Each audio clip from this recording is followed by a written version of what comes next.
Hi and welcome to OssDsigns webcast. Morten Henneveld, who is the CEO of OssDsign, will be presenting today. My name is Martin Westerlund and I'm from Finwire.tv. If you have any questions to Morten, you can ask them in the form on our website that is located to the right. And if you're watching this on YouTube, you can find that form in the description. With that said, I'll give Morten the stage. Good afternoon and welcome everyone and welcome to OssDsign Q3 earnings call, and very pleasing for me also my first quarterly call here. So welcome everyone. To summarize the quarter, I think the best way to put it is that it's been an extremely exciting and also a very busy quarter. We have had a strong sales growth despite the global uncertainty. We're delivering a operating profit in line with expectations. And as you know, we've had a very transformative event happening, a number of those actually, after the close of Q3 with the acquisition of Zero Cost and the directed share issue of 65 million. If we zoom in on the results for Q3, then you can see, and as you read this morning in the statement, we delivered sales of 6.5 million SEK, which equals a year-on-year growth of 34%. If you adjust for currency impact, that underlying growth is actually 39%. Equally, when you look at the first 9 months of the year, we are now delivering 18.1 million SEK in revenue, and which corresponds to a 53% growth year on year. So we're still maintaining the high above 50% growth. Operating profit, as you can see, for Q3 minus 18.5, and for the first 9 months minus 59.2. Both are in line with our budget. I think it's also important to note as we talk about growth that we're not only comparing year on year, we're also comparing quarter on quarter, as you know. And here we are seeing a very strong recovery from the all-time low, or at least the lowest in for a period of time when you look back in April and then into September. So we're reporting a 66% growth quarter on quarter, and you can also see how September ended significantly better. So we feel confident about the path that we're on and the growth that we are on. And just to put that into a little bit of more concrete context here, what you see on the left-hand side is the volumes of our cranial implants. And here you see that volumes are actually returning back to pre-COVID levels, actually very close back to our January, which was an all-time high volume month. So that's something that we're extremely pleased with. I'm extremely proud of the organization that despite all these circumstances and uncertainties that we're dealing with at the moment, that we are able to do that.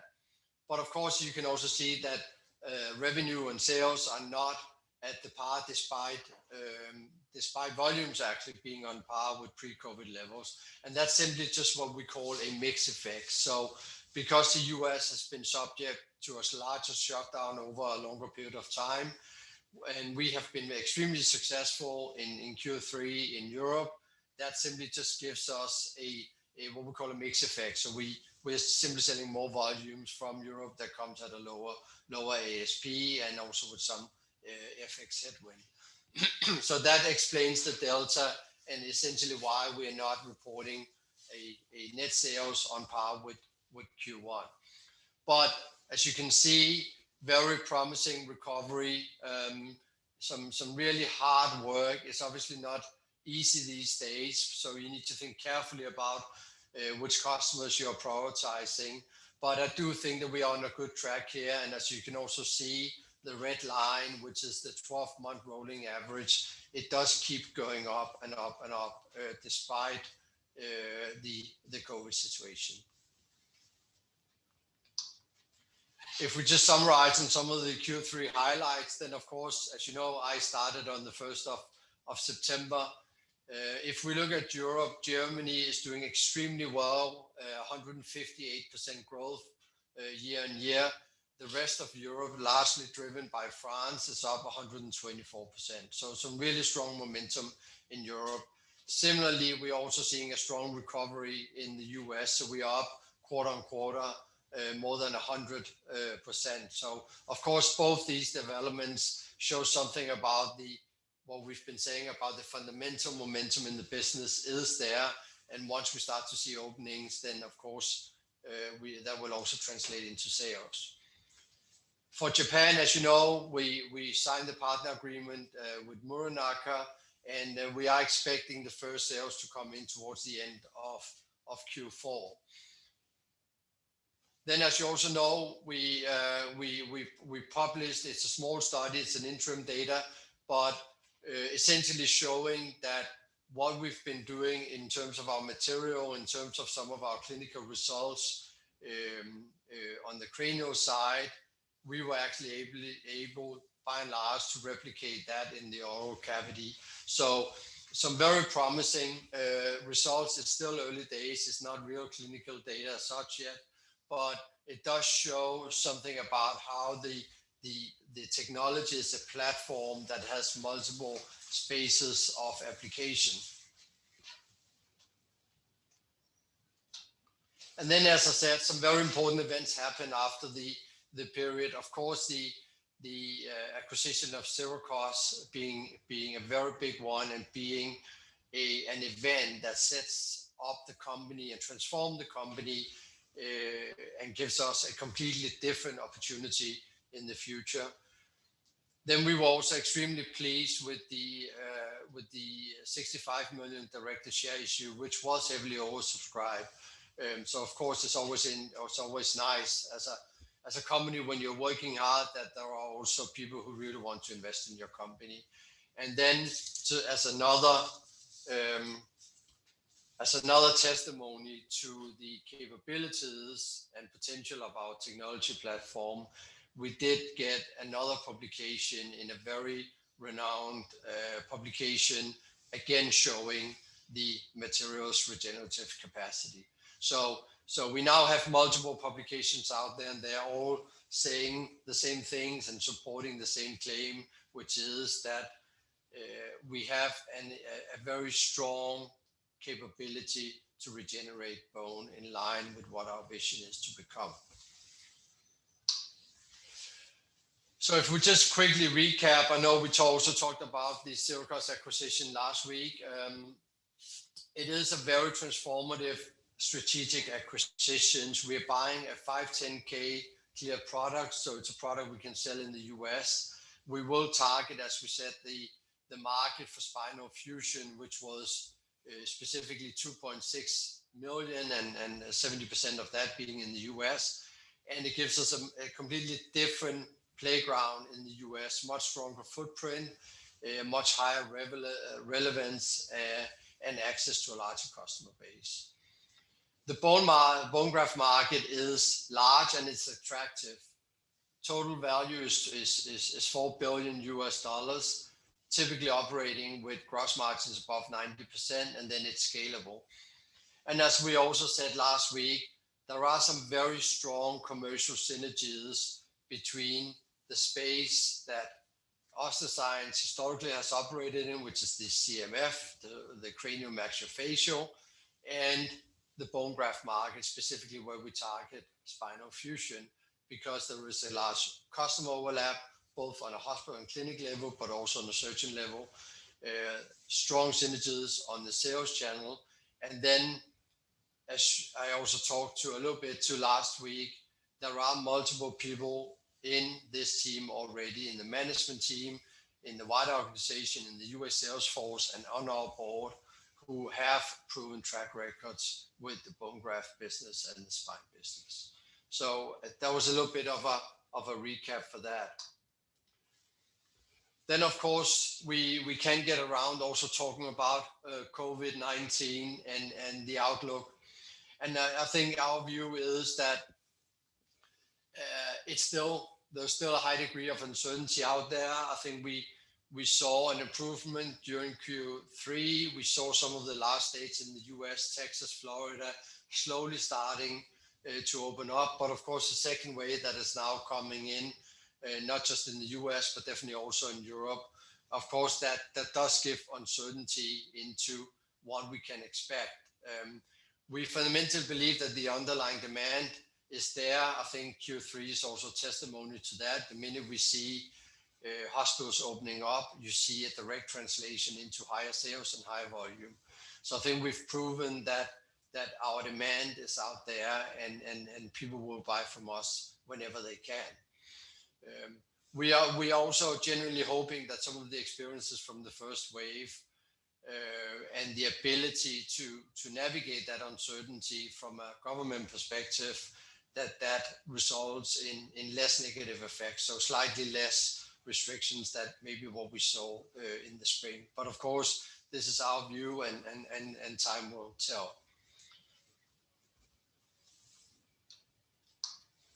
And I think with that, given that we also spoke last week and I presented the zero cost and the acquisition and the directed share issue last week, we wanted to keep this a little bit shorter today and just focus on the Q3 results.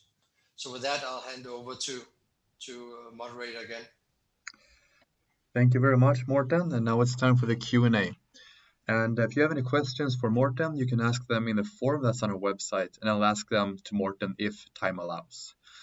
And if you're watching this afterwards or don't have time to answer your questions, I'll make sure to send them to Morten. And the first question is, Morten, where do you see the cost base in 2021? No, I think we'll see a burn rate, at least from an OPEX level, that of course will go up slightly. We are taking over 4 people as part of the zero cost acquisition.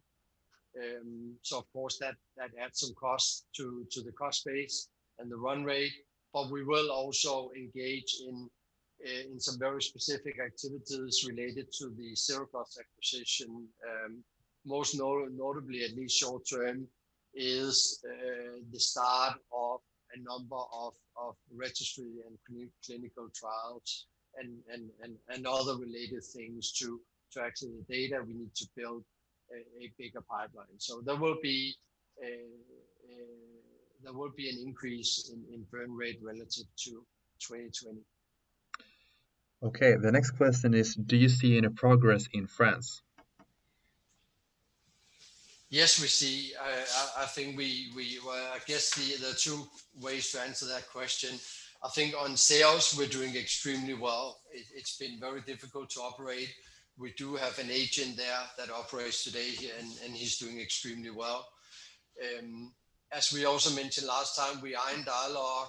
We are pretty far on closing a distributor in France, but we simply haven't been able to meet because of the COVID situation. So we are still talking with them, and I think it's a matter of time before we get it closed. But we do need to meet face to face to really wrap things up. Understood. And the next question is, who will be your direct competitors for the OssDsign CP putty products in the US? No, but I think those would be some of the bone graft that are out there, and there are multiple of them. To be honest, some are more kind of first generation, and some are second generation. So I think we'll be competing with the products that are out there. I don't think we'll have any kind of one such competitor. It will be the products that are on the market, and of course, with the zero cost product being a synthetic and with some of the capabilities it has, it will be kind of in the mid to the higher range, higher end of the market. So those are the ones that we'll be competing with. And can you talk about the investments needed in clinical and commercial efforts in OssDsign CP putty before launch in the second half of 2021?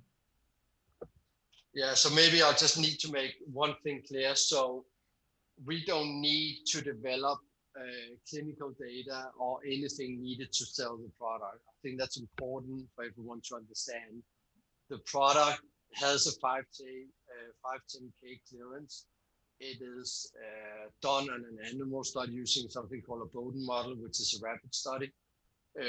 So we can go out and sell it. But of course, we also have high ambitions. And if you want to be a more dominating player in the future, then of course you need to establish clinical results. You need to establish registry data on your product to show its performance over time.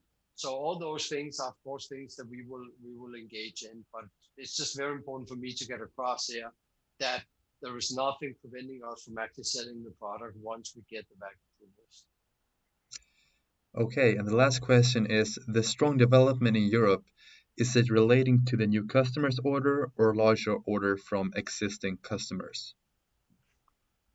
It's actually both. I think what we've seen is we have managed to get a number of new customers, in particular in Germany, a few in France, but in particular in Germany. But we have also seen some of the customers that came on board early in the year, and also some of those that came on board last year, that they are also becoming more kind of continuous users and repeat users of our products. So I would say it's both. Okay, thank you very much, Morten, and thank you to all of you who have followed this webcast today. I hope that we get to see each other soon again. Thank you very much. Have a good day.